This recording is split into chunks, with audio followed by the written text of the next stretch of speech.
허브 예배는 매주 일요 주일 오후 2시에 양재 온누리교회 기쁨을 해서 예배하고 있습니다. 유튜브와 카카오톡에서 온누리교회 허브대학부를 검색해 주시거나 인스타그램에서 허브_워십을 검색해 주시면 영적인 콘텐츠에 접속하실 수 있습니다. 가슴에 손을 얹고 저를 따라해 주시겠어요? 하나님은 나를 사랑하십니다. 나는 그 사랑을 신뢰합니다.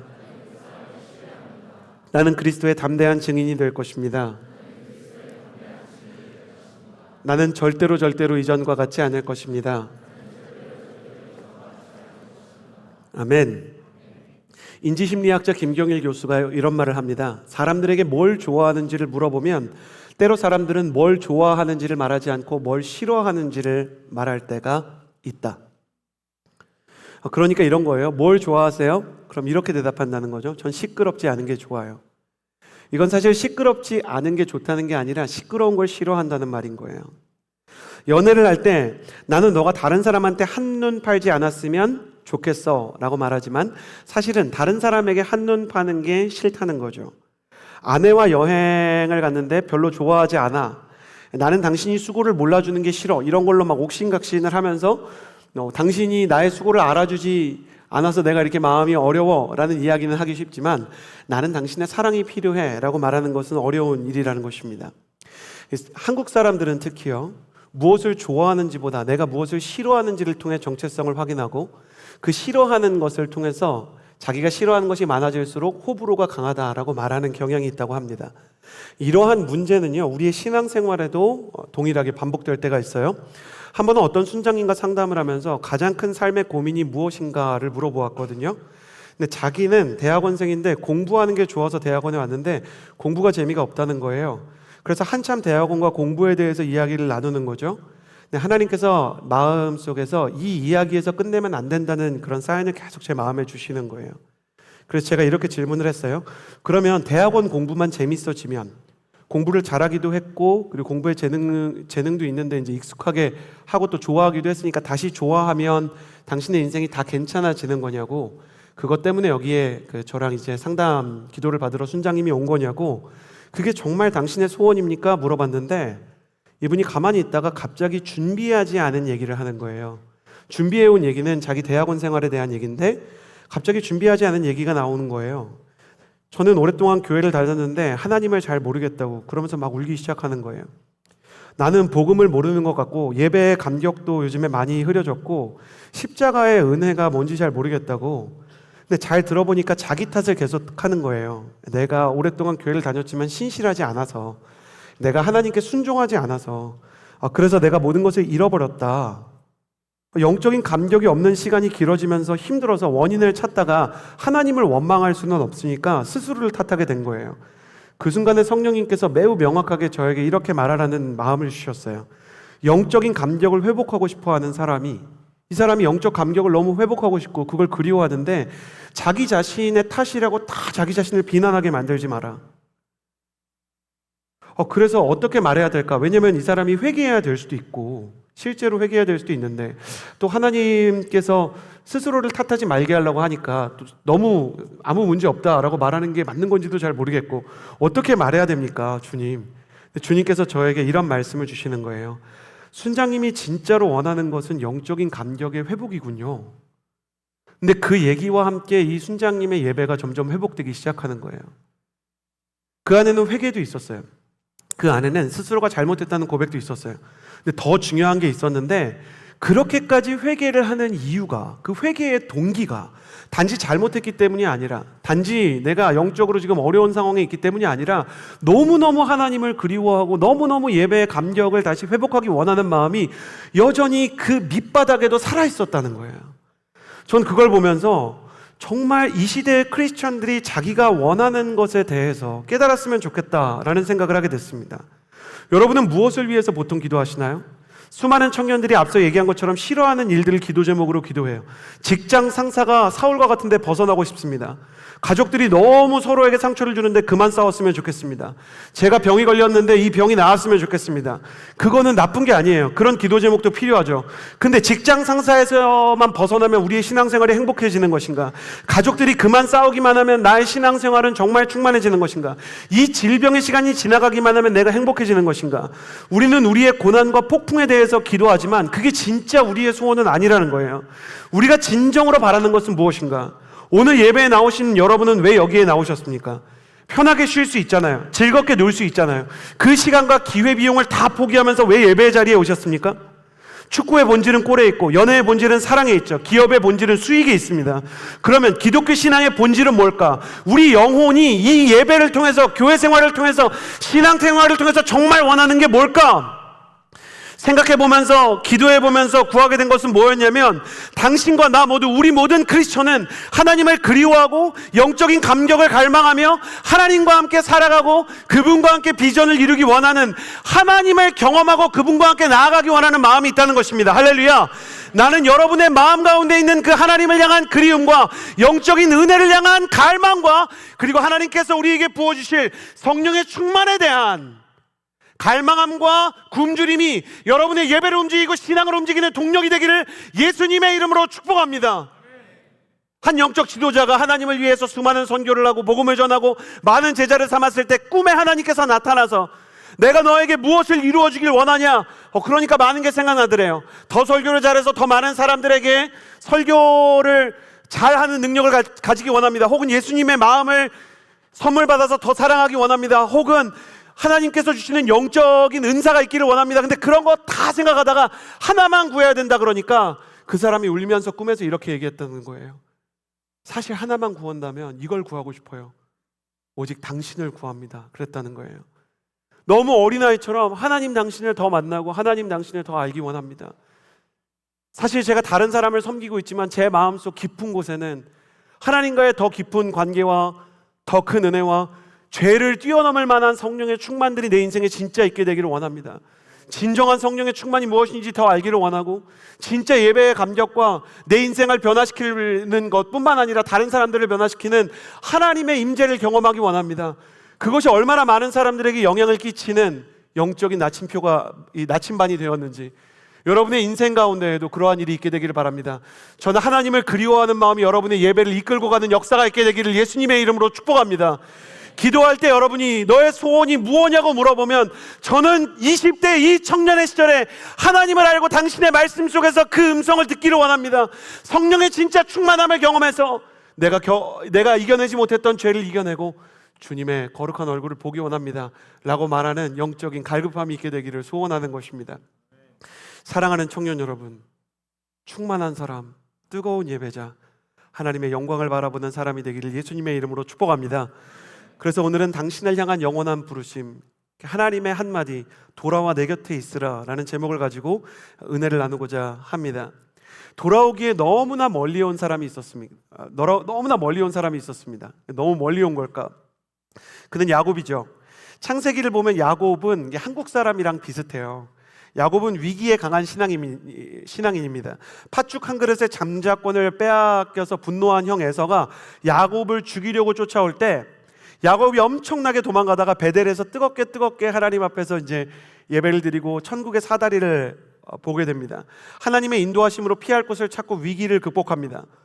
산 넘어 산이라고 이제 에서의 핍박을 뛰어넘으니까 자기보다 더 사기꾼 같은 라반에게 갑질을 당해요. 하나님께서 그를 품어주셔서요, 야곱이 정말 거의 이거 취업 사기를 당하고 제대로 임금도 못 받는 거를 그동안의 14년의 세월을 다 정산해 주셔가지고 부자가 돼서 재산을 지키고 가족을 지키면서 이제 나오게 되죠. 결정적으로 그의 인생에서 가장 위기였던 시간, 형 에서가 자신을 찾아오던 전날 밤, 에서가 이제 나를 만나러 온다. 근데 심지어 이제 군사를 데리고 온다. 제가 이 장면이 너무 드라마틱해서 한 번은 설교 제목을 아는 형님이라고 지었어요. 그때 설교 제목을 너무 가볍게 짓지 말라고 성도님들에게 이렇게 막 메일과 문자 받았던 기억납니다. 아는 형님이지만 누구보다 무서운 그 형님 앞에서 형님을 만나기 전날 밤 하나님 붙들고 밤새 기도하면서 하나님의 보호하심을 약속받아요. 심지어 하나님의 얼굴을 보고요, 브니엘, 하나님의 얼굴을 봤지만 내가 살아남았다라는 고백을 하게 되죠. 야곱은 이렇게 죽을 위기를 여러 번 넘기고 사기꾼 같은 사람의 손에서 하나님의 은혜로 벗어나고 그 신앙 하나로 인생의 모든 장애물을 돌파했던 위기 극복의 달인과 같은 인물입니다. 문제는 야곱이 위기만 지나가면 언제나 하나님을 떠났다는 것입니다. 형의 추격을 피해서 목적지 없이 달아나던 야곱이 길거리에서 잠들었을 때 하나님의 환상을 보고 절박한 마음으로, 하나님 이 나를 인도해 주시고 보호해 주시면 내가 여기로 다시 돌아와서 여기서 하나님을 향해서 다시 한번 뜨겁게 예배하겠다라고 부르짖고요. 거기를 벳엘이라고 불러요. 성경에서 벳 나오면 집이에요. 엘 그럼 하나님이거든요. 그러니까 여기가 하나님의 집이구나. 하나님의 집을 내가 잊지 않겠습니다. 그렇게 기도를 해요. 근데 에서와 극적으로 화해하고 나서 야곱은요, 베델로 가지 않아요. 왜냐하면 베델은 말 그대로 척박한 땅이거든요. 도망치다가 있는 산길과 같은 곳이에요. 그러니까 야곱이 당시에 유복한 땅이었던 세겜 땅으로 가요. 하나님과의 약속을 뒤로하고 예배를 뒤로하고 그냥 자기의 인생을 위기만 극복하면 자기 맘대로 살아가는 것이죠. 그렇게 하나님 외면하면서 풍요와 성취를 따라갔던 세겜 땅에 머물던 야곱 일가에게 비극적인 일이 발생을 해요. 야곱의 딸 디나가 그 성범죄, 몹쓸 짓을 당했어요. 그러니까 이거에 대해서 분개한 오빠들이 가해자를 비롯해서 그 부족의 모든 남자를 칼로 다 죽여요. 딸은 강력범죄의 피해자가 되었고 아들은 강력범죄의 가해자가 되었어요. 야곱은 이 형제들이 너무 많은 사람을 죽였기 때문에 이제 주변 민족들로부터 아직 법이 없고 나라가 없던 시대지만 위험한 애들이잖아요. 테러리스트 같은 애들이니까 주변의 다른 부족들이 야곱의 부족을 다 몰살시킬까 봐 우리 가문이 멸망당할 것이라는 극단적인 두려움을 느끼게 돼요. 그러면 빨리 하나님을 불러야 되는데 하나님을 못 불러요. 이거 어디서 많이 보던 거 아닙니까? 고등학교 3학년 때 입시만 도와주시면 하나님 내가 하나님에게 충성하겠다고 막 기도를 해요. 10대 소년 소녀가. 그래서 입시를 통과해요. 그래서 마음대로 살다가 인생에서 만나지 말아야 될 사람을 만나서 그게 이성교제든 아니면 회사에서든 아니면 학교에서든 고난을 만나고 너무너무 괴로운 거예요. 그리고 기억이 나요. 기억이 안 날 수가 없습니다. 지금 영상으로 보면서 뜨끔하는 분들이 있을 거예요. 내 얘기인가? 근데 이게 내 얘기인데 돌아가야 되는데 돌아오지 못해요. 왜냐면 하나님이랑은 너무 서먹서먹한 관계가 됐어요. 도와달라고 하고 싶은데 내가 너무 오랫동안 하나님을 외면했어요. 이제 와서 하나님 이름을 부르자니 부끄럽고 어색해요. 그렇다고 이제 이대로 살자니 지금 자기 인생도 가족의 인생도 다 풍비박산 나게 생겼어요. 이게 야곱의 인생이에요. 돌아가기에는 너무 멀리 왔고 이대로 가자니 길이 그냥 낭떠러져요. 야곱은 그냥 절망과 슬픔에 주저앉아서 원망과 불평만 늘어놓아요. 이제 망했다, 다 죽었다 이렇게 얘기하는 거예요. 근데 놀라운 게 뭐냐면 야곱이 하나님을 찾아간 게 아니라 오늘 말씀이요, 그 위기 속에 있는 야곱에게 하나님이 찾아와서 말씀을 하셨다는 거예요. 오늘 말씀 1절을 같이 한번 보겠습니다. 1절 말씀 같이 한번 읽어볼게요. 시작. 하나님께서 야곱에게 말씀하셨습니다. 여기까지. 지금 야곱이 하나님께 예배를 드려도 모자랄 판이에요. 근데 하나님이 야곱을 찾아와 주셨어요. 우리가 창세기를 보면서 정말 특이하게 생각할 지점이 뭐냐면 하나님이 늘 야곱을 찾아와서 도와줘요. 야곱은 염치가 없어요. 하나님을 부르지를 못해요. 그러나 하나님은 야곱을 찾아와줘요. 야곱은 하나님과의 관계를 소중히 여기지 않아요. 그러나 하나님은 야곱과의 관계를 소중히 여기세요. 우물쭈물하고 있는 야곱을 찾아오십니다. 여러분, 이거는 제가 손들라고 안 할게요. 근데 오른손 가슴에 얹는 거예요. 나는 하나님과 멀어져가지고 돌아가야 되는 거를 아는데 나는 정말 하나님과의 관계에서 이렇게 예배드리고 이렇게 신앙생활하면 안 된다는 걸 내가 아는데 오랜 시간 동안 헤매면서도 하나님 앞에 염치가 없어서 못 돌아가 본 그런 경험이 있다. 이런 분들만 가슴에 이렇게 손을 얹어주시겠어요? 나는 돌아가야 되는데 이거 돌아가자니 너무 염치가 없다는 마음을 경험해 본 적이 있다. 지금도 그런 사람이 있을 거고, 그리고 과거에 그랬던 사람도 있을 거고, 그리고 지금 그런데 난 아닌데 하는 사람도 있을 거예요. 그러나 야곱을 보면서 여러분 모두에게 말씀드릴 수 있는 것은 당신이 하나님에 대해서 어떻게 생각하든 하나님은 당신을 향해서 신실하고 동일하게 생각하신다는 거예요. 당신은 하나님에게 염치가 없어서 돌아갈 수 없지만 하나님은 당신을 기다리세요. 당신은 하나님에게서 너무나 멀리 왔지만 하나님은 당신의 예상보다 훨씬 더 당신 가까이에서 당신을 기다리고 계신다는 거예요. 당신이 하나님과의 관계를 소중하게 여기지 않았다고 할지라도 하나님께서는 당신을 그리워하고 소중히 여기시며 다가와 주시기를 원한다는 것입니다. 그걸 어떻게 알 수 있어요? 그 증거가 뭐예요? 여러분이 지금 드리고 있는 이 예배가 그 증거예요. 대부분의 경우 이 예배에 많은 것들을 여러분이 만들지 않았을 겁니다. 다른 사람의 수고와 헌신과 다른 사람들의 기도와 그리고 우리보다 훨씬 앞서 있었던 선배님들 그리고 성인 성도님들의 물질적인 영적인 후원을 통해서 대학 청년부가 존재하는 것이에요. 하나님께서는 우리가 언제든지 돌아올 수 있다는 것을 알게 하시기 위해서 영상을 통해서 또 현장을 통해서 우리를 부르시고 우리를 이 자리에 앉혀두신 것입니다. 그러므로 옆 사람에게 이렇게 인사해 주시기를 바랍니다. 하나님은 여전히 당신을 그리워하십니다. 신앙생활에서 가장 큰 오해가 뭐냐면요, 하나님도 나처럼 생각할 거다 이렇게 생각하는 거예요. 내가 하나님과 어려우면 하나님도 나를 어려워하시겠지? 내가 멀리 왔으니까 하나님도 나를 멀리 하시겠지? 근데 하나님은 나랑은 너무 다른 분이세요. 때로는 인생 가운데 하나님께서 아픔을 주셔서 하나님을 기억하게 하실 때가 있어요. 그러면 우리는 오해를 해요. 하나님이 나를 아프시게 하는 거 보니까 하나님이 나를 미워하시나 보다. 하나님이 나한테 이런 뼈아픈 이별을 하시게 하는 거 보니까 하나님이 나와 이별하고 싶으신가 보다. 그런 생각을 해요. 그런 게 아니에요. 제가 몇 년 전에 축구를 하다가 허리를 다쳤어요. 근데 너무너무 속상한 게 누구랑 부딪혀서 다친 것도 아니고 혼자 공 들고 뛰어가다가 그냥 허리가 다쳤어요. 자존심이 얼마나 아프든지 몸보다 자존심이 더 아파요. 제발 누군가 태클을 해서 다쳤으면 좋았을 텐데 그냥 뛰어가다가 다치니까 후배들이 이렇게 막 대놓고 웃지도 못하고 막 웃음을 참는데 그 웃음 참는 얼굴이 더 굴욕적이었어요. 병원에 갔더니요, 입원해야 된대요. 의사 선생님이. 몸도 아프고 막 사역일정도 다 걱정돼가지고 아우 내가 왜 이렇게 몸이 아프고 괴로운가. 가까이에 있던 지금 우리 공동체 멘토님인 김정은 멘토님이 와가지고 놀래서 이제 왔어요. 근데 와서는 목사님 괜찮냐고 전화할 땐 분명히 저 걱정했는데 와서는 보더니 그 정도 다치신 게 다행이라고 자꾸 그러는 거예요. 자기가 다친 거 아니라고. 너무하잖아요. 그러면서도 또 막 저 힘들까봐 막 간식도 사다 주시고 막 걱정도 해주시고 저희 가족이 올 때까지 제가 허리를 못 펴니까 저 막 이렇게 휠체어 같은 거 거기 병원에 있는 것도 갖다 주시고 거기에서 김정은 멘토님의 도움도 받았는데요. 더 놀라운 거는 그때 입원했던 병원 원장님이 지금 허브 공동체 멘토님이 되셨어요.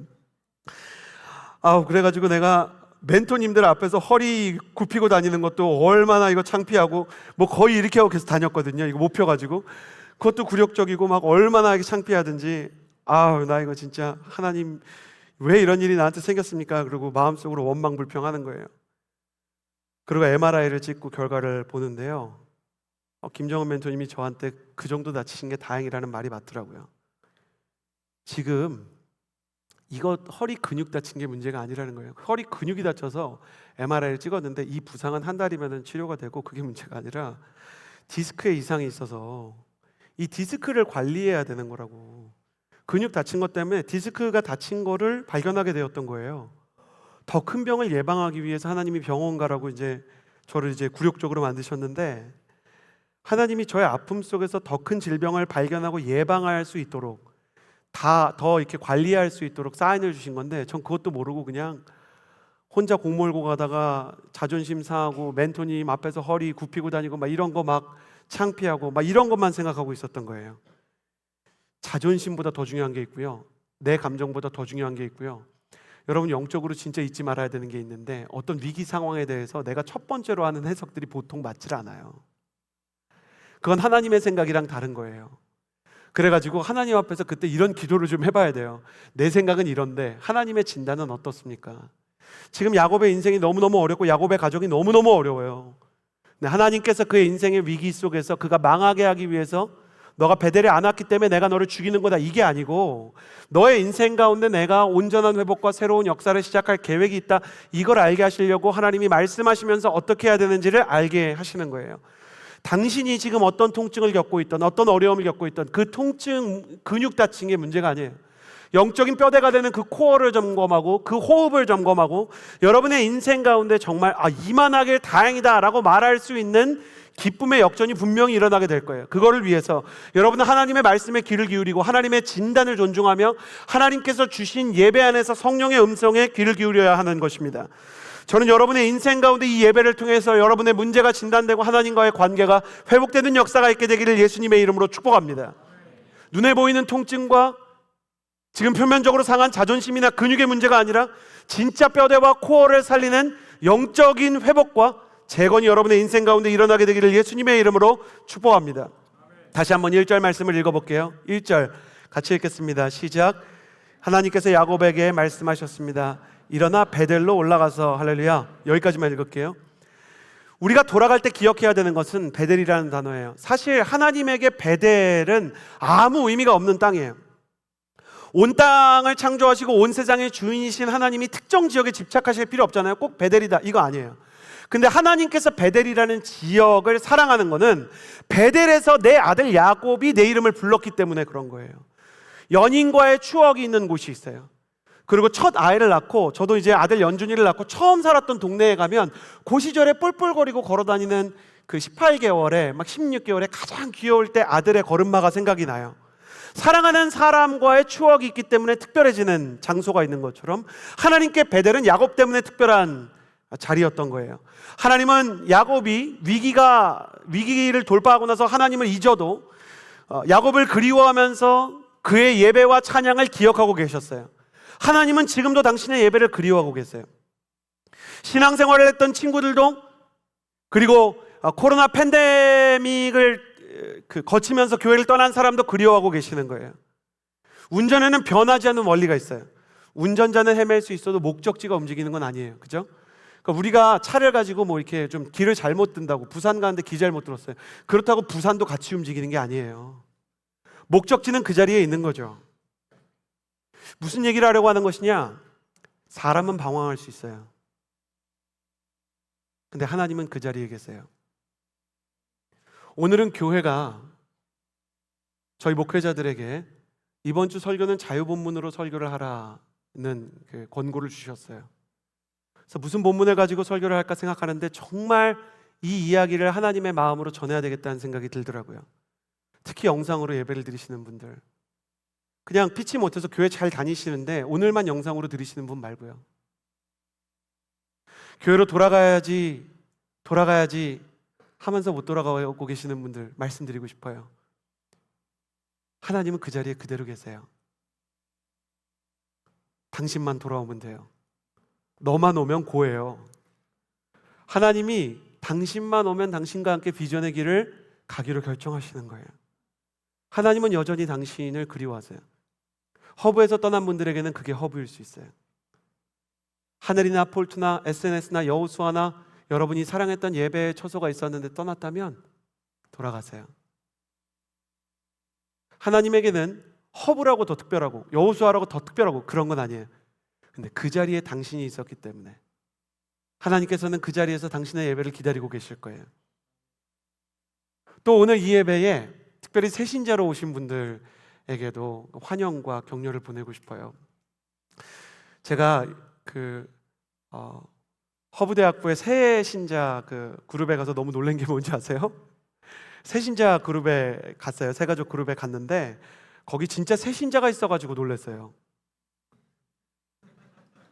그러니까 새신자 그룹이라고 이렇게 얘기를 하지만 원래 신앙생활 하는 사람이 많이 오는 경향이 있는데, 이거는 뭐 저희 MC랑 분석을 해봤더니 한 25% 정도는 진짜 교회를 오랫동안 떠났든지 아니면은 교회를 처음 온 분들이 많더라고요. 도대체 허브 예배를 어떻게 드리고 있는 건지 너무너무 신기해요. 이 예배는 좀 이렇게 헌신자에게 맞을 것 같은 굉장히 뜨겁고 또 기도도 오래 하고 설교도 짧지 않게 하는, 죄송합니다, 그런 예배인데 어떻게 여기에서 여러분이 영적으로 신앙생활을 하면서 돌아와서 하나님 앞에서 살아나는지, 이게 상식과 이성과 경험을 가지고 얘기를 하면 말이 안 되는 얘기예요. 너무나 기독교적이고 너무나 성경적인 얘기를 하는 게 그들에게 어렵지 않은가? 근데 영적으로 본질적으로 생각하면 말이 돼요. 하나님의 역사가 있고 하나님의 그리움을 느낄 수 있으면 실제로 우리 안에 영혼이 있기 때문에 그 영혼이 공명을 하고 반응을 하는 거예요. 나는 여러분의 영혼이 반응하고 있다면 이 자리를 떠나지 않게 되기를 예수님의 이름으로 축복합니다. 그래서요, 우리 새가족 중에 예수님 안 믿는 분들이 엄청 많고 7주차까지 막 겹겹이 쌓여 있거든요. 누군지 일일이 확인할 수 없지만 새가족들은 막 새가족 MC랑 이렇게 순장들은 아는데, 신앙생활에 오랜만에 돌아오신 분들 그리고 예수님을 처음 믿는 분들에게 여기 와줘서 참 감사하다고 격려와 사랑의 박수를 보내주었으면 좋겠어요.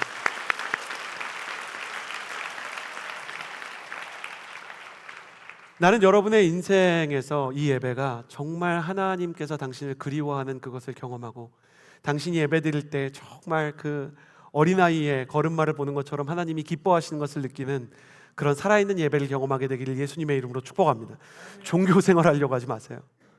진짜 하나님께서 우리를 사랑하시고 우리를 위하시는 그 은혜를 경험하고, 우리 역시 하나님께 사랑을 드리고 그분의 은혜를 찬양하는 살아있는 예배, 당신의 베델 그 예배를 회복하는 이 자리가 그런 자리가 되기를 예수님의 이름으로 축복합니다. 언제나 여러분이 방황할 때마다, 언제나 여러분이 쓰러질 때마다, 죄를 지었을 때마다, 하나님과 멀어질 때마다 여러분 이 말을 기억해 주세요. 목적지는 방황하지 않는다.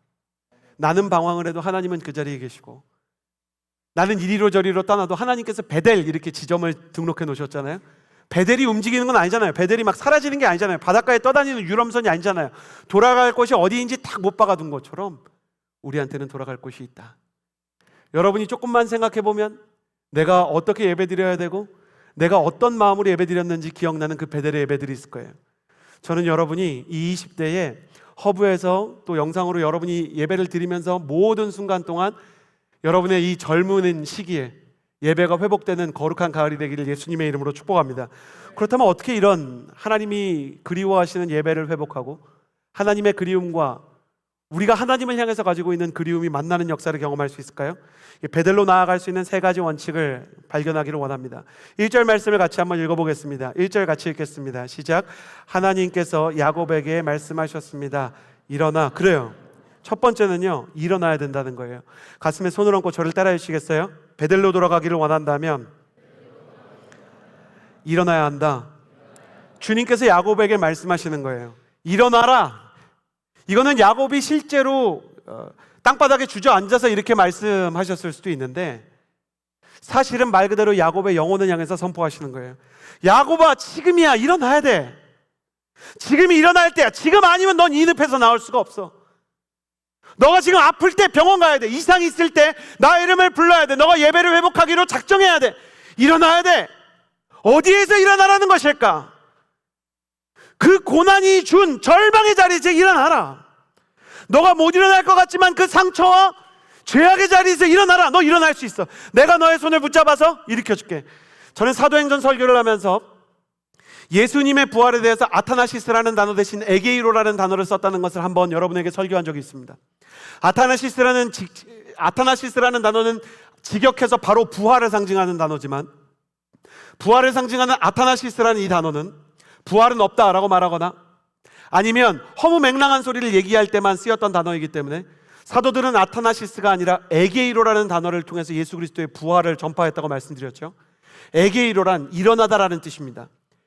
에게이로 하시는데 네크로시스들 사이에서, 시체들 사이에서 예수께서 일어나셨다라는 표현을 통해 주님께서 부활하셨다는 표현을 쓸 때 제자들은 에게이로라는 표현을 썼어요. 그리고 이 에게이로를 성전 미문에 날 때부터 안진뱅이였던 사람을 일으킬 때 동일하게 쓰죠.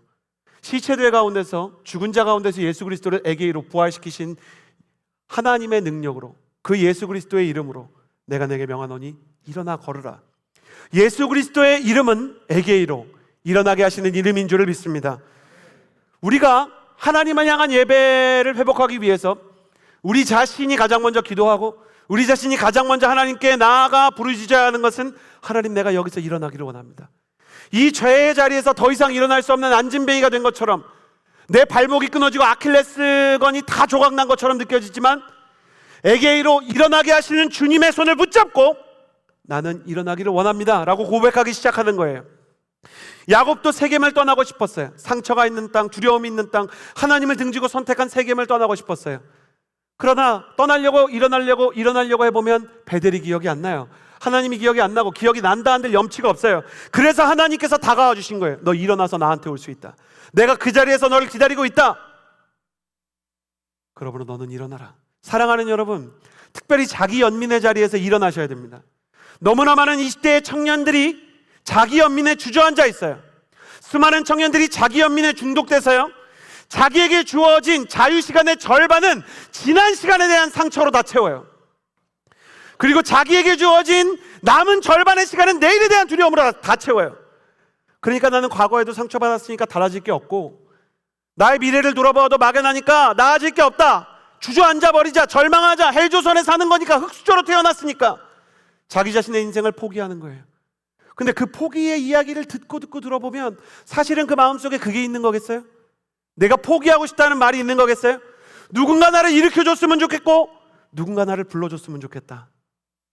그 사람을 향해서 주님께서 아가서의 말씀으로 초청하시는 거예요.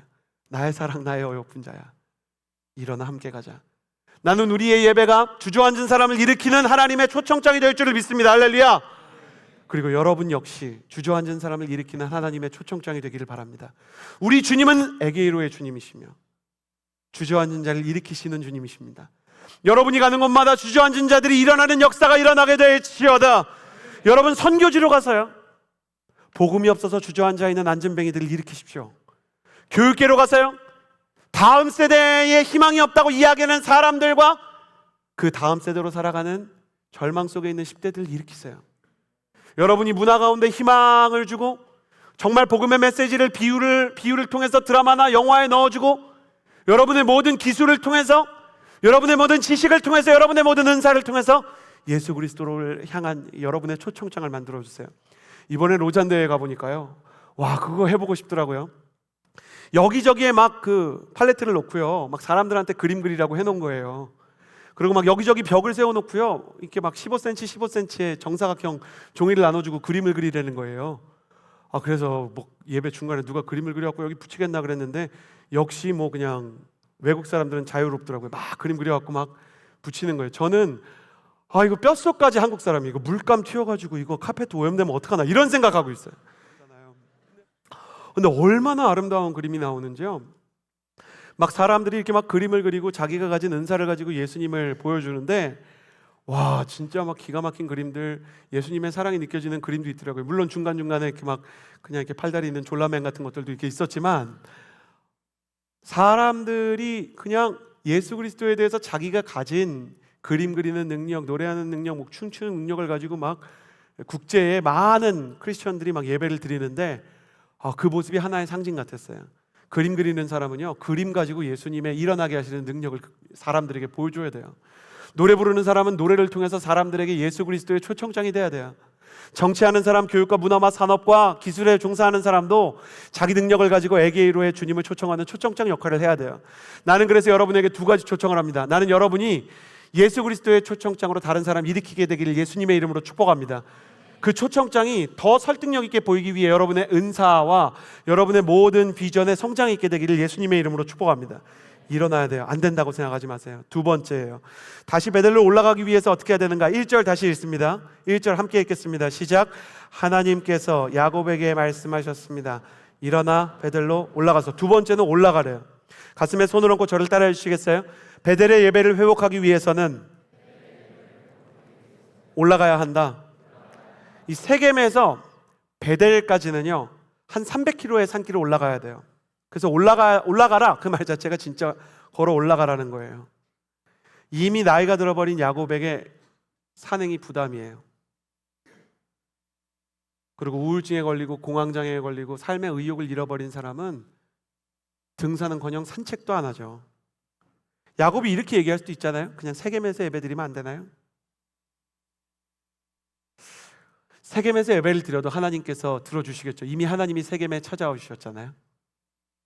하나님은 하나님이 우리를 찾아오시는 거에 대해서 얼마든지 아낌없이 하시는데, 우리가 하나님을 찾아갈 때는 하나님이 더 기뻐하시는 거예요. 그래서 하나님이 여러분을 찾아오시는 것도 중요하지만 여러분도 하나님을 찾아가야 되지 않겠습니까? 그 하나님을 찾아가는 길에는요 뭐든지 수고가 있어요.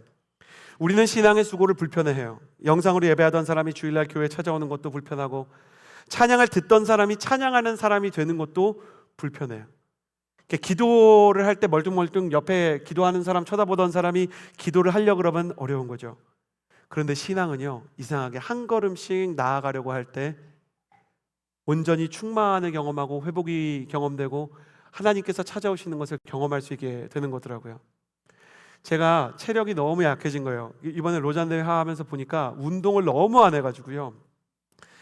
그 최성민 목사님이 섬기는 거 보니까 최 목사님은 체력이 진짜 좋으세요. 그러니까 기본적으로 신앙도 좋고 성품도 좋지만 체력이 좋아가지고 잘 안 지치니까 이제 화도 좀 덜 나고 영적으로도 좀 이렇게 항상성이 유지가 되는 거예요. 근데 저는 조금만 이제 막 이렇게 뭐 하면은 이제 힘든 거예요. 로잔대 하다 보면 다들 그랬는데 15,000보 20,000보를 이렇게 막 걷게 돼요. 거기 인천 송도 컨벤시아가 너무 넓어요.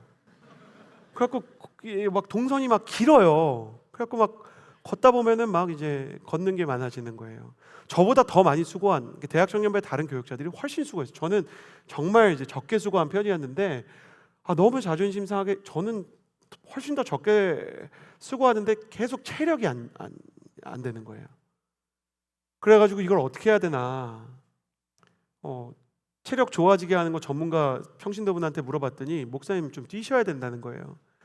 지금 걷는 것도 힘든데 어떻게 뛰냐고 제가 이렇게 말했어요. 그러니까 그런 질문이 제일 멍청한 거라는 거예요. 지금 배고픈데 밥 먹어. 지금 숨 안 쉬어지는데 숨 쉬어. 이게 당연한 거 아닙니까? 그럼 목사님 숨 안 쉬어서 어지러운데 어떻게 숨을 쉽니까? 아니 배고파서 힘이 없는데 밥은 어떻게 드세요? 막 이분이 저를 막 화내기 시작하는 거예요. 뛰세요, 뛰라면 좀 전문가가 막. 근데 뛰기 싫으면 막 뛰기 싫은 이유가 5만 가지가 다 많은 거예요. 하나님께서요, 우리를 찾아오셔서 우리를 회복시키시고 은혜를 주시지만 우리를 그냥 떠먹여주는 병실 안에 있는 크리스천으로 놔두기 원하는 게 아니에요. 우리가 하나님을 찾고 하나님과 함께 복음을 전하고 하나님과 함께 비전의 바다를 항해하면서 내가 가진 재능과 내가 가진 하나님께서 주신 달란트와 기회와 관계를 통해서 하나님의 비전을 확장시키는 청년을 만들기를 원하세요. 이 어두운 시대에요, 하나님께서 지금도 다니엘 같고 에스더 같고 느헤미야 같은 사람을 찾으신단 말이에요. 그러니까 일어나서 뭔가를 해야 돼요, 여러분. 그래서요, 여러분 기도도 하셔야 되고 공부도 하셔야 돼요. 하나님께서 하라고 하시는 게 있을 거예요. 각자 산길을 올라가는 것처럼 하기 싫은 일이 있을 거예요. 어떤 사람은 교회 일은 굉장히 열심히 해요. 근데 교회는 열심히 하는데 하나님이 계속 너가 공부하는 것도 예배고 너가 정말 너의 일상에서 일 열심히 하는 것도 예배다. 근데 그 얘기는 막 안 들려. 못 듣는 척 할 거야. 월차 쓰고 로잔대에 갈 거지롱. 막 이런 것만 생각하는 거예요. 좋죠. 로잔대에 가야죠. 화요성령 집회 가야지. 근데 맡겨진 일이 내게 하나님이 맡기신 산길이 뭔지는 안단 말이에요, 사람이. 몰라요, 그거 양심적으로? 그건 아니겠지라고 생각하는 지금 그거예요. 해야 돼요. 하나님께서 맡기시는 일이 있어요, 그 사람한테. 수고스럽고 안 하고 싶고 산 올라가는 것처럼 막 숨차는 거. 저의 경우에는 운동이겠죠. 여러분의 경우에는 뭘까요? 여러분이 하나님 앞에서 하나님을 더 잘 섬기기 위해서 무슨 일을 해야 되는지 생각해 보세요. 꼭 종교적인 게 아니어도 돼요. 물론 말씀이 있고 기도가 있고 하나님을 향한 그리움이 있어야 되지만 하나님이 내게 맡기시고 명령하시는 일에 일어나 베들로 올라가라라고 말할 때는 기본적으로 예배의 의미 외에 순종의 의미가 있는 것이기 때문에 그래요. 당신이 무엇에 대해서 순종해야 될지 깨달아 알 수 있는 사람이 되기를 예수님의 이름으로 축복합니다. 세 번째 베들로 가기 위해서는 무엇이 필요한가? 1절 말씀 다시 읽겠습니다. 함께 읽겠습니다. 시작. 하나님께서 야곱에게 말씀하셨습니다. 일어나 베들로 올라가서 거기에 머물러라. 그래요. 세 번째는 머무르라는 거예요. 가슴에 손을 얹고 저를 따라해 주시겠어요? 다시 베델의 예배를 회복하기 위해서는 머물러야 한다. 지금 야곱의 딸은 강력범죄의 피해자가 됐고 야곱의 아들들은 강력범죄의 가해자가 되었습니다. 인생에서 찾아올 수 있는 최악의 위기가 첩첩삼중처럼 막 쌓여 있어요. 마치 막 파산해가지고 빨간 딱지가 집에 막 붙어 있는 것처럼 야곱은 어디부터 손을 써야 될지 알 수 없는 위기 가운데 있는 거예요. 근데 주님은 그 위기 상황의 해결이 아니라 예배의 회복에 대해서 말씀하세요. 너 내 앞에 와서 머물러 있어라. 왜 상황을 해결해 주지 않으시고 예배의 회복을 말씀하실까? 왜 하나님께서 그 사람이 가지고 있는 이 위기를 돌파하게 안 하시고 돌아와서 하나님 앞에서 머무르며 예배하라고 하실까? 그것은 야곱이 평생 동안 상황의 모면만을 위한 신앙생활만 했기 때문에 그래요. 상황의 모면과 기도의 응답도 중요한 신앙이에요. 근데 하나님은 그것보다 더 중요한 걸 야곱이 배우기를 원하셨어요. 너 내 앞에 좀 머물러서 있어야 된다. 그리고 내 앞에서 예배하고 나와 함께 가자. 몇 해 전에요, 노트르담 드 파리라는 그 프랑스의 대성당이 화재로 막 거의 전소 직전까지 가는 문화재적으로 정말 충격적인 사고가 있었어요. 많은 프랑스 사람들이요 그걸 보면서 얼마나 우는지. 우리나라의 과거에 남대문이 탔을 때처럼 문화재가 불타니까 그 나라 사람들 얼마나 마음이 아프겠어요. 노트르담드 파리 그 대성당이 부서지니까 정말 크리스천들도 마음이 참 아팠어요. 비록 우리와 믿음의 결이 좀 다르다고 해도 어쨌든 하나님 한때 섬겼던 사람들이 가득했던 이 노트르담 대성당이 막 불타니까 저도 슬픈 마음을 느꼈죠. 그러나 저의 슬픔은 그들이 느끼는 슬픔과는 결이 달랐어요. 저는 프랑스의 아울리치를 간 적이 있어요. 낭뜨에 제가 아울리치를 가서 선교사로 일하고 있는 프랑스 파리의 선교사 제 친구랑 이야기를 하는데 너무너무 프랑스의 영적인 상황이 처참한 거예요. 프랑스 대혁명이 일어나고 나서요 그 혁명군들이요 교회의 모든 재산을 정부 걸로 다 압수를 해버렸어요. 혁명군의 걸로 다 압수를 했어요. 그리고 지금도 프랑스는 대부분의 목회자들과 대부분의 신부들을요 공무원처럼 파견을 해요. 그러니까 신부들이 어떤 성도들이나 하나님의 눈치를 보는 게 아니라 국가 눈치를 보고 자기 인사가 국가에 달려있다고 생각하는 거예요. 종교국에. 그리고 너무 놀라운 게요 프랑스가 바캉스 문화가 유명하잖아요. 그러니까 대부분 프랑스의 목회자들이랑 신부들이요 막 2달씩 교회를 비우고 막 바캉스를 가요. 목회자가 그 사람 한 명인데. 그래갖고 교회가 심지어요 2달 동안 문을 닫아요. 그리고 2달 뒤에 돌아오면 교회가 어떻겠어요? 막 성도들이 막 없을 거 아니에요? 근데 목회자들이 막 충격을 안 받는 교회가 있는 거예요. 훌륭한 분도 계시지만 정말 많은 분들이 막 그거에 대해서 어떤 아픔을 느끼지 않아요. 왜냐면 공무원이니까. 거기에서 그냥 월급이 나오니까. 그리고 프랑스의 이 인본주의적인 프렌치 레볼루션 이후에 헌법 개정이 10번이 되면서 프랑스는 아예 헌법에 그냥 박아버렸거든요. 우리는 무신론적 국가다. 그래서 종교의 자유가 너무 중요하기 때문에 어떤 사람이 막 크리스천인데 하나님께 영광 올려드립니다. 그럼 그냥 뭐 방송 생방송이더라도 뭐 30초 1분 딜레이 있잖아요. 그럼 바로 막 방송 잘려버리고 신앙 고백을 하면 그 사람 경고를 받고요. 더 심각한 얘기를 해드릴게요. 목회자가 자기 자녀에게 성경을 읽어주거나 아니면 크리스천 부모가 우리 애를 여름 성경학교에 보내면은요 애한테 종교를 강요한 거기 때문에 최악의 경우 양육권이 박탈되는 거예요. 근데 그런 나라에서 그냥 성당이 불타서 눈물을 흘리는 사람들을 보면서 하나님도 저거에 눈물을 흘릴까? 아름다운 성당이 불탔다고 하나님이 슬프실까? 아니에요. 하나님이 정말 슬픈 건 뭐냐면 예배가 불타버린 거예요. 건물이 불탄 게 아니라고요. 유럽에 얼마나 아름다운 성당이 많아요. 우리가 바르셀로나에 가면 가우디의 건축물을 볼 수 있겠죠. 근데 거기 예배가 어떻게 되고 있는가? 유럽의 대성당들을 채웠던 진짜 예배들은 어디로 갔는가? 진짜 하나님의 사람들의 뜨거운 예배는 어디에 있는가? 주님이 그 성당들을 볼 때, 그 교회들을 볼 때, 그 교회가 관광지가 돼서 문화재고 유적이 될 때 하나님께서 그것을 보면서 어떤 마음을 느끼실까? 물론 역사적인 가치가 있죠. 그리고 그 나라에도 정말 뜨거운 크리스천들이 분명히 있습니다. 어떤 나라를 폄하하고자 하는 것이 아니라 본질을 말하는 거예요. 하나님한테 건물이 중요하겠어요? 아니에요.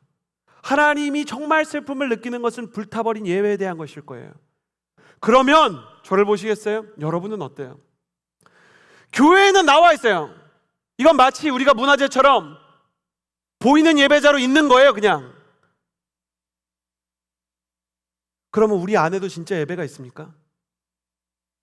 내가 이 자리에 앉아있다는 사실은 내가 예배 드리고 있다는 것을 담보하거나 보증하지 않아요.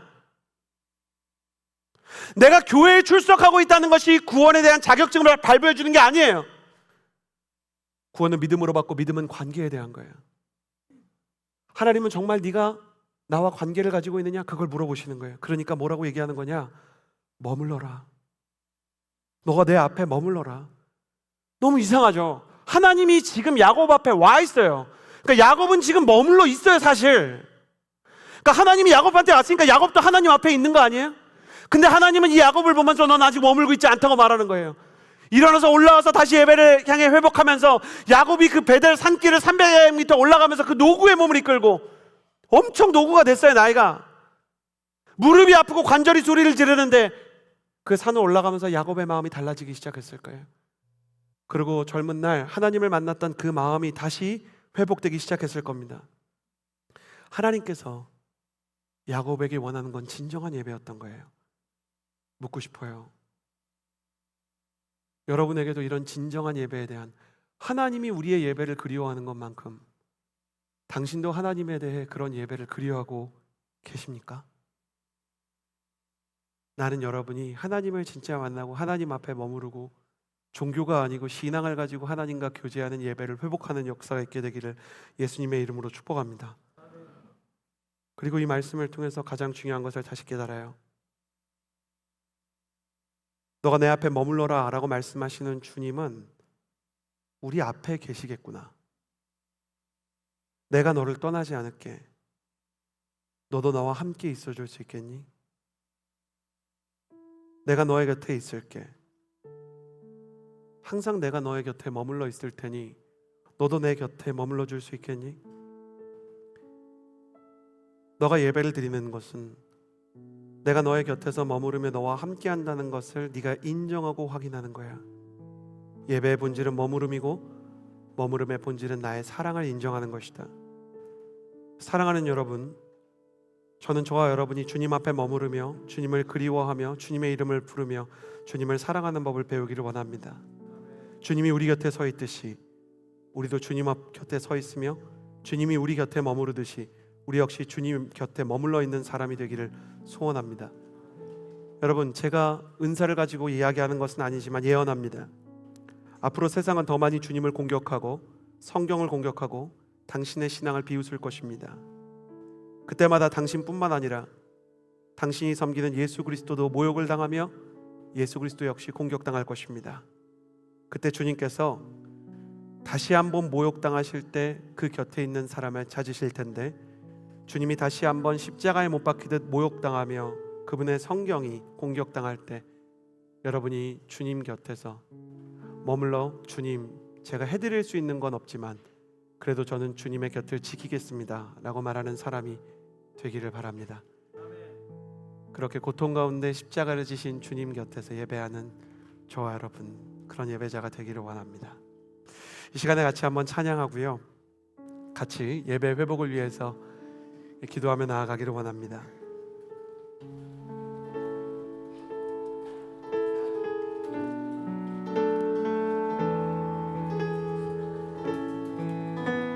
주 곁에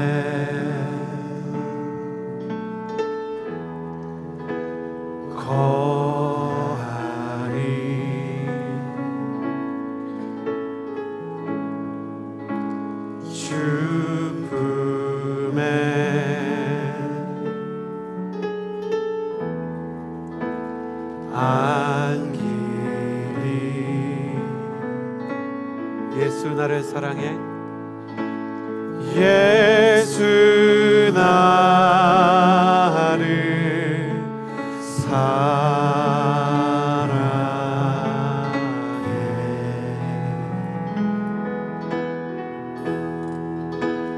나 줄게 모두 드리리. 주를 사랑, 주를 사랑, 주를 찬양, 오직 내 할 말. 주를 향한 나의 사랑 날마다 더하네.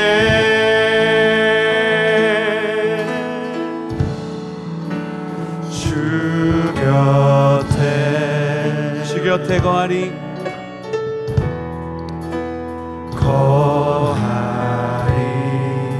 주 품에 안기리, 주 품에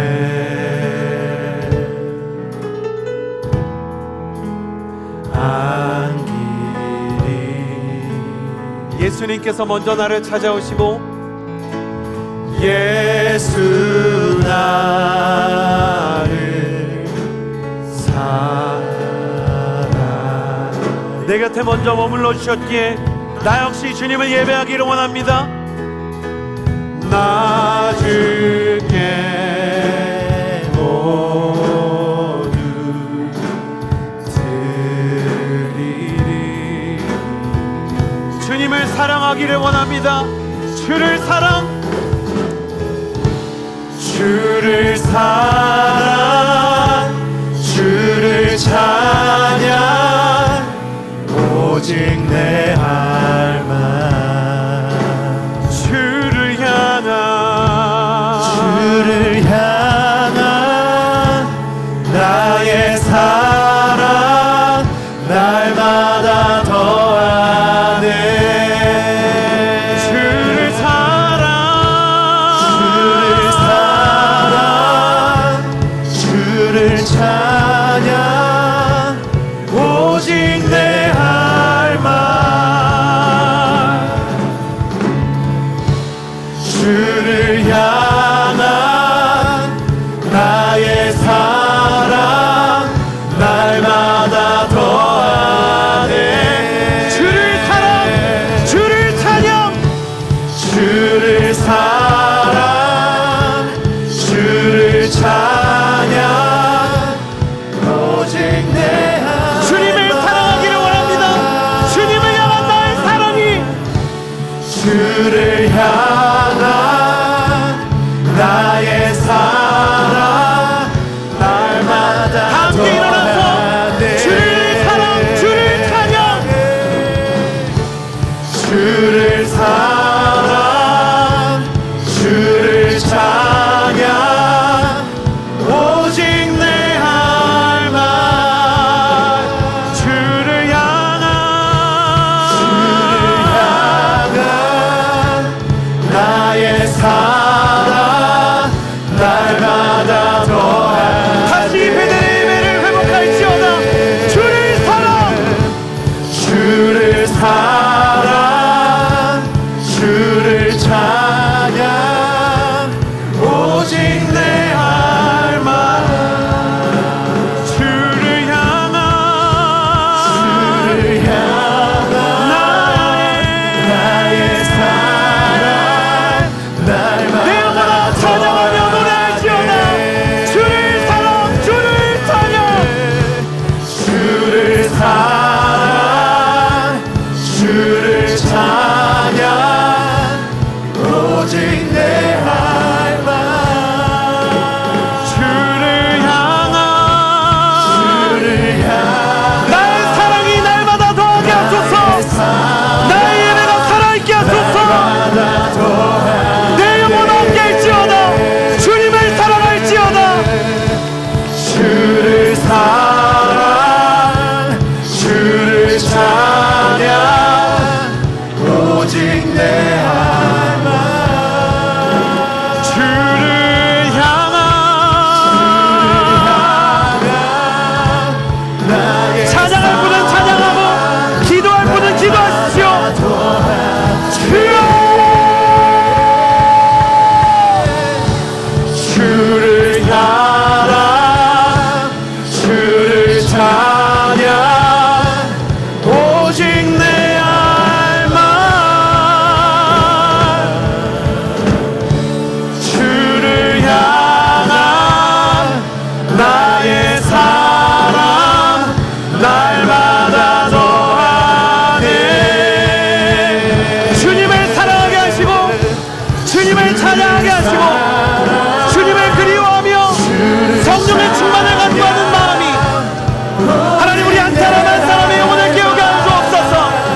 주님을 사랑하기 원했던 주님께 기쁨이 되기 원했던 나의 예배가 다시 회복될 수 있도록 일어나 올라가서 베들레헴으로 말씀하시는 주님의 음성을 따르게 하여 주옵소서.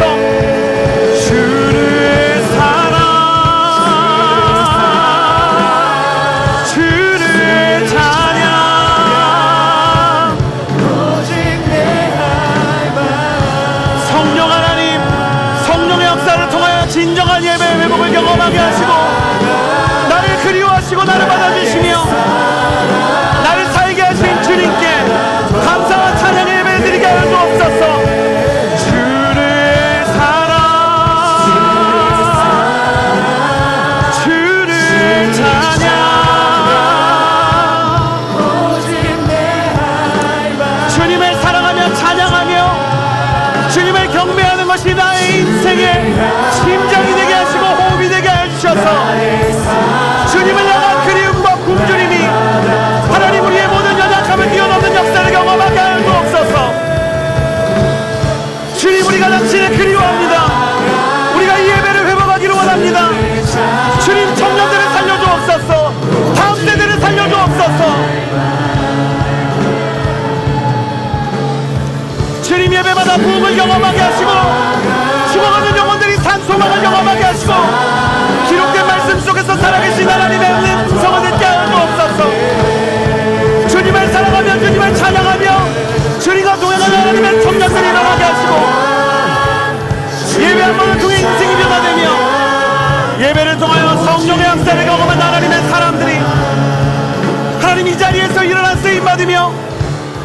하나님과 함께 하나님의 사랑에 거룩한 예배를 향하여 자신의 인생을 헌신하는 예배자들이 일어나게 하여 주옵소서. 다시 주님을 그리워하고 다시 주님을 알고 다시 주님의 음성을 듣는 하나님의 사람들이 살아나게 하여 주옵소서. 성령 하나님, 주님의 도를 사랑하게 하시고 주님의 진리를 향하여 나를 부르시고 내게 기회 주시고 머물렀던 주님의 음성을 나의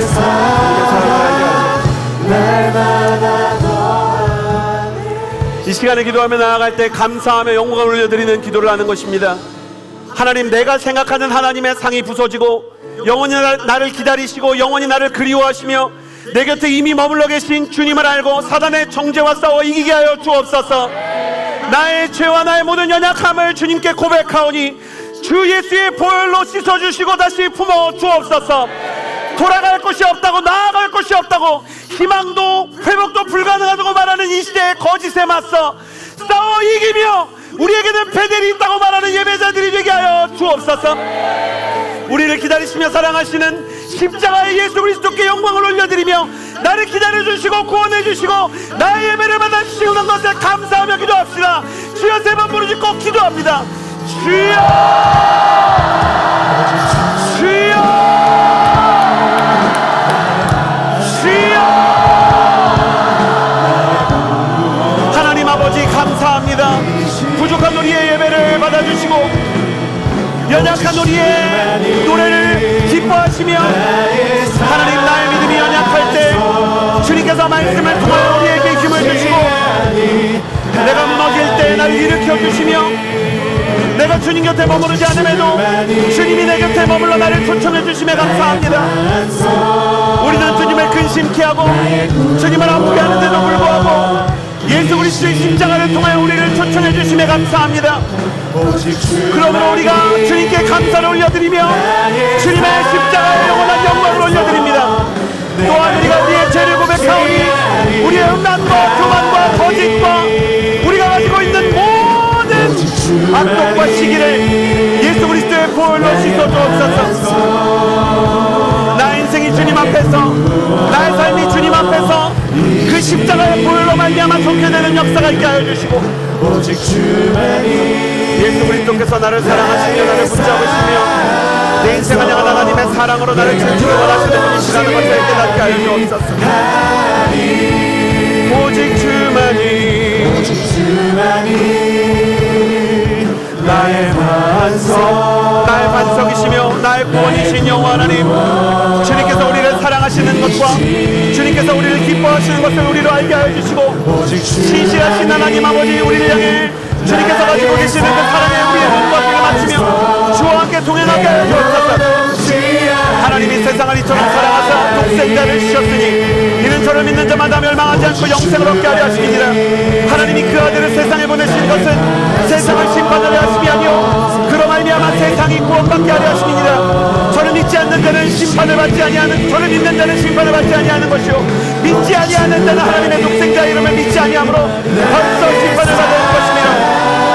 하나님 아버지, 예수 그리스도의 사랑을 믿게 하여 주옵소서. 예수 그리스도의 능력과 예수 그리스도의 사랑에 우리의 마음을 헌신하며 나아가게 하여 주옵소서. 주님께서 우리를 사랑하셔서 우리 가운데 오신 것을 깨닫게 하여 주옵소서. 빛이 어두움에 비추되 어두움이 깨닫지 못하더라. 그가 세상에게 졌음에 세상은 그로 말미암아 지음받으었을 때 세상이 그를 알지 못하였고 자기 땅에 오매 자기 백성이 영접지 아니하였으나 영접하는 자와 그 이름을 믿는 자들에게는 하나님의 자녀가 되는 권세를 주셨으니 이는 영적으로나 육적으로나 사람을 구원하지 아니하고 오직 하나님께로서 난 자들이니라.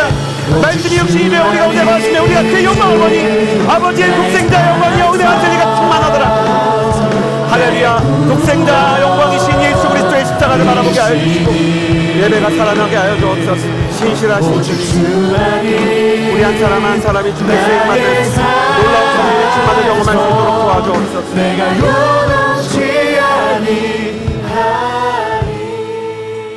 마지막으로 기도할 때 하나님, 나의 청년의 시기와 또 청년의 시기뿐 아니라 나의 온 인생에서 종교적인 버릇이나 습관을 통하여 안심을 누리는 안일한 마음은 떠나가고 오직 예수 그리스도를 향한 살아있는 예배와 성령의 충만을 경험하기 원하는 본질적인 예배자의 심장이 멈추지 않게 하여 주옵소서. 내가 살아있는 동안 더욱 주님을 사랑하기를 원합니다. 내가 살아있는 동안 베델에 올라가며 주님께 더욱 순종하기를 원합니다. 주님께 순종하며 주님을 사랑하기 원하는 진정한 신앙생활이 내 인생 가운데 있게 하여 주옵소서. 종교가 아닌 진짜 신앙생활이 내 인생 가운데 있게 하여 달라고 마지막으로 주여 한번 부르짖고 기도합니다. 주여! 하나님 아버지, 내가 어떤 종교 집단에 소속된 것이나 내가 어떤 코스를 수료한 것이나 내 안에서 어떤 경험이나 신앙의 어떤 지식이 있는 것으로 나 자신을 합리화시키지 아니하고 주님께서 우리를 위해서 예비하신 그 사랑을 향해서 마음을 열고 주님께서 우리에게 주시는 성령의 충만함에 따르게 하여 주옵소서. 만일 너희 속에 하나님의 영이 거하시면 너희가 육신에 있지 아니하고 영이 있나니 누구든지 그리스도의 영이 없으면 그리스도의 사랑이 아니라. 또 그리스도께서 너희 안에 계시면 모든 죄로 인하여 죽은 것이니 영은 의를 위하여 산 것이니라. 예수를 죽은 자 가운데서 살리신 이의 영이 너희 안에 거하시면 그리스도 예수를 죽은 자 가운데 살리신 이가 너희 안에 거하시는 그의 영으로 말미암아 너의 죽을 몸도 살리시리라 말씀하셨습니다. 살아계신 하나님 아버지, 성령의 역사를 경험하게 하여 주옵소서. 성령이 친히 우리 영으로 우리가 하나님의 자녀인 것을 증거하시나니 자녀이면 또한 부사 하나님의 부사요 그리스도와 함께 부사이니 우리가 그의 영광과 그와 함께 영광을 받기 위하여 고난도 함께 받아야 할 것이니라 말씀하셨습니다. 생각하건대 현재의 고난은 장차 우리에게 나타날 영광과 종기 비교할 수 없도다 말씀하셨고 오직 성령의 충만함을 통해서만 이 고난을 뛰어넘어 주님께 쓰임받으며 진정한 참된 생명의 신앙을 가지고 나의 인생을 돌파하며 주님과 교제할 수 있사오니 성령의 충만함과 오직 예수 그리스도의 십자가 보혈로 넘어질 때마다 일어나고 연약할 때마다 쓰임받는 역사를 경험하게 하여 주옵소서. 주님께서 붙잡아 주시는 성령의 충만과 살아있는 예배에 헌신하며 주와 함께 남은 하나님의 사람이 될 수 있도록 하여 주옵소서. 좋으신 하나님 아버지, 감사합니다. 무너져서 하나님을 떠나 위기가 찾아올 때만 주께 엎드렸던 야곱도 사랑하셔서 그가 망연자실하고 하나님께 염치 없어 나아가지 못할 때 먼저 찾아와 일어나 베델로 올라가 내 앞에 머무르라 말씀하셨던 하나님, 절망과 저절과 상처와 죄악의 자리에서 예수 그리스도의 보혈로 일어나는 법을 배우게 하여 주시고 순종의 발걸음으로 베델을 향해 올라가는 것을 경험하며 내 인생에 반복하게 하여 주시고 또 주님 앞에 머무르며 정말 애통하는 마음과 그리움과 사랑을 담아 진실한 예배를 드리는 참된 예배와 신앙의 인생을 살게 하여 주옵소서. 우리 가운데 새 일을 행하시며 우리를 버리지 않으시며 우리 가운데 함께 하시는 주님께 감사드리며 이제는 우리 구주 예수 그리스도의 은혜와 하나님의 사랑과 성령님의 교통하심이 일어나 다시 베델로 올라가 주 앞에 머무르기 원하는 주의 모든 청년들과 예배자들, 선교사님과 환우들 위해 이제로부터 영원토록 함께해 주시기를 간절히 축원하옵나이다. 아멘.